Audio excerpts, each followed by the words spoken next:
Family, this is not a topic that we need to shout and exaggerate before people will understand what exactly is going on here. This is a story to take our time to go through it one after the other. Emmanuel Macron is mobilizing African leaders, African countries, to champion a particular goal and agenda. Africans are being used as numbers, not powers, to champion decision which will be influenced by powerful countries like France, without Africans representing at the table. Since Emmanuel Macron is using the illegal way, which is the T group and all that, to go into the Sahel, reclaim authority and influence, and it's not working, Macron is trying to use African leaders to push a reform that will grant legality to use the legal means to go in there and do whatever they have to do. Don't be confused. Just follow me. Let's decode this. And make sure you watch to the end so that you don't miss it. And the timing of this particular push is very important. The timing is the reason why we are here.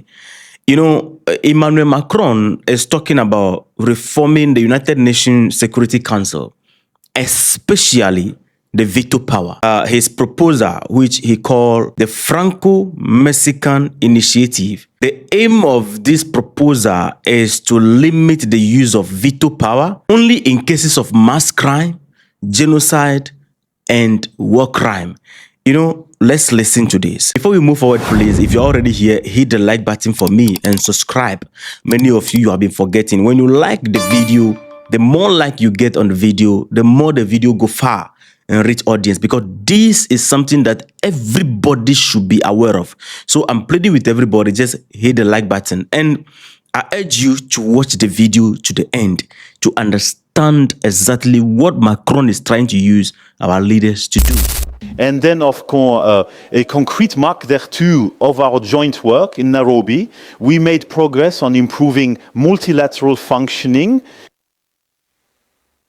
with 11 African countries having joined what is called the Franco-Mexican initiative, an initiative we launched a few years ago, which aims to limit the use of the veto right at the United Nations Security Council in the event of mass crimes.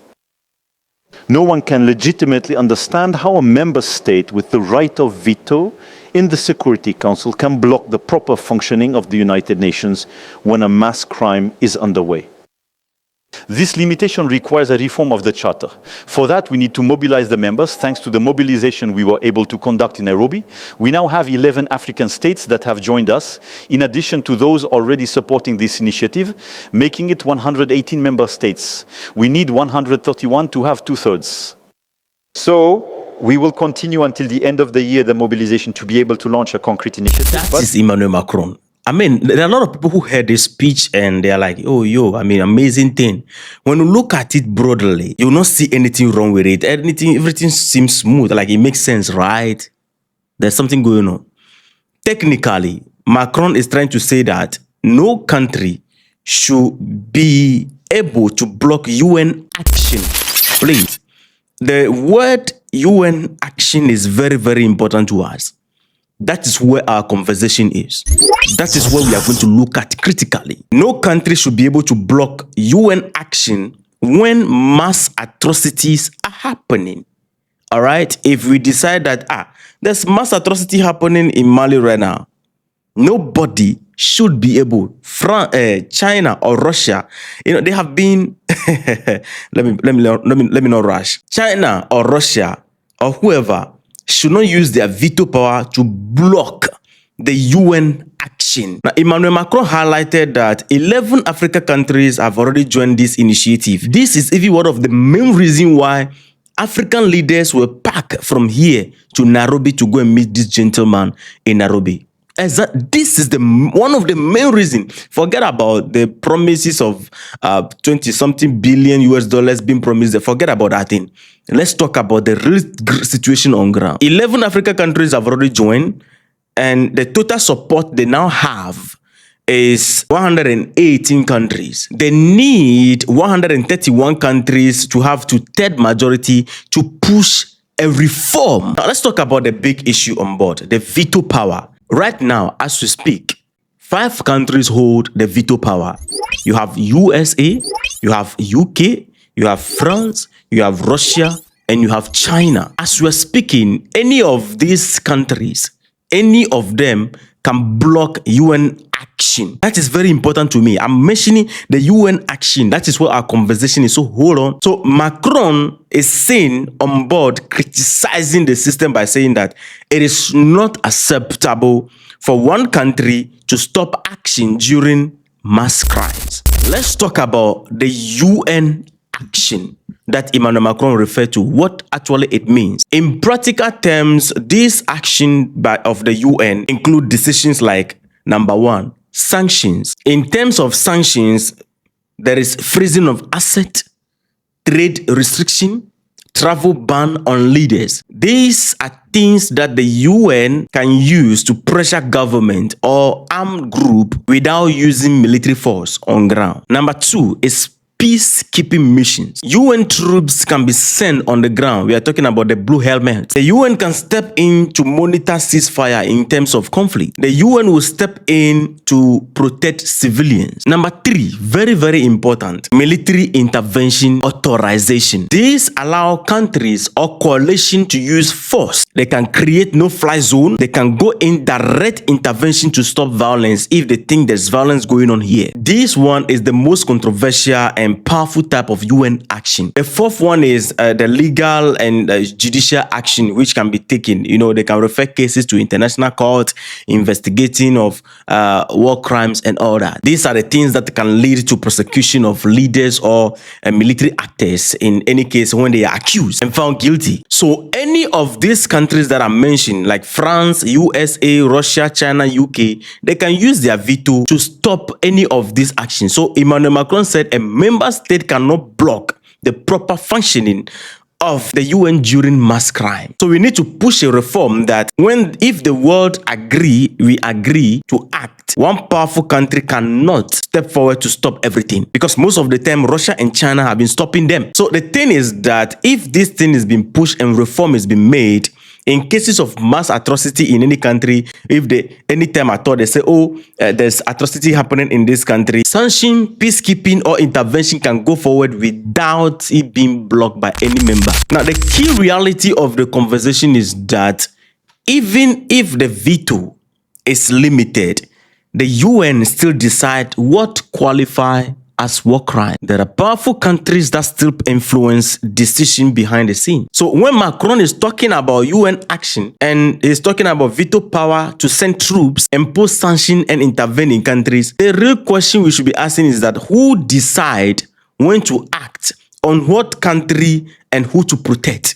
Because this is the day where the media is this thing is coming on board at the time where the media is actively pushing to print war crime on the leaders of the Sahel, to brand them as people who are committing mass crime against their civilians in the Sahel. That is why I said from the beginning that the timing is very, very important. The media is already building narrative to project the leaders of the Sahel as war criminals, people who are unaliving their civilians. When you connect the dots, I know you're understanding where exactly we are going to. The day they wake up and say, okay, the Sahel region, the leader of Mali, leader of Burkina Faso, this and that, and because of this, we need to go in and intervene. China and Russia will no longer be able to stop anybody. That is the reform they are pushing.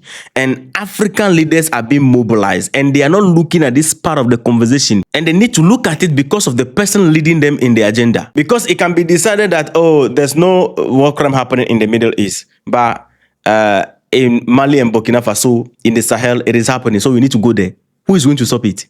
China and Russia will no longer go to stop it. Now, the irony of the conversation is that when they were in Nairobi, they spoke about Africans having veto power at the table. But this is something that it has been a dream and it's not going to come to reality. They don't want Africans to have veto power over there. So what Emmanuel Macron is doing right now is that he's using Africa as numbers, not power. Macron is counting that 11 Africans have already joined. So 118 in total. They need 131 to to push the reform. In this conversation, they are only motivating Africans that we are making sure that you have veto power over there.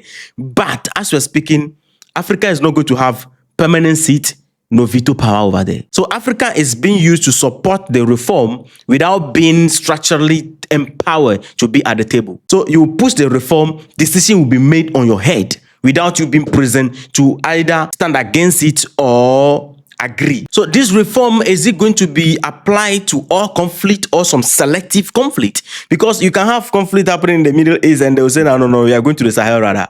Because we feel like the military leaders, they are unaliving their civilians. As the medias are pushing it out, the human rights activists, their hands are putting it out and all that. So this is something that is built gradually going somewhere that I want all of us to pay attention to, because the timing matter a lot. This is coming at the particular time when France's influence in the Sahel is declining. Countries like Mali, Niger, Burkina Faso, they are pushing back against France. France is pushing back to get control. They are pushing back against France. And we know how the T group and even journalists from media houses from France are saying that France is working behind the scene. You watch this video, right? Yes. So in this case, African leaders or African countries are being used by France as numbers to champion this reform that will favor whatever decision they want to make tomorrow in regards to what they think is war crime happening in Africa. So in this case, when Africa is being mentioned, African countries, they are just being numbered or counted, not empowered. That is what is going on right here. We saw recently how AFRICOM was accusing the leaders of the Sahel, right? In the United States. We watched recently in the EU Parliament how they try to, brand and project the leaders of the Sahel.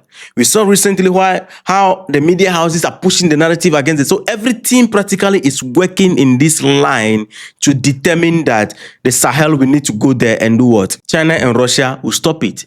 But if this reform is pushed with the help of African leaders, China and Russia cannot stop it. So this, on the broader world, when you look at it, it projects Emmanuel Macron as a leader, a moral leader. But this is deeper than morality as we speak right now. But while opinions are different, let me know your thoughts in the comment section. All right? See you in the next episode. Respect.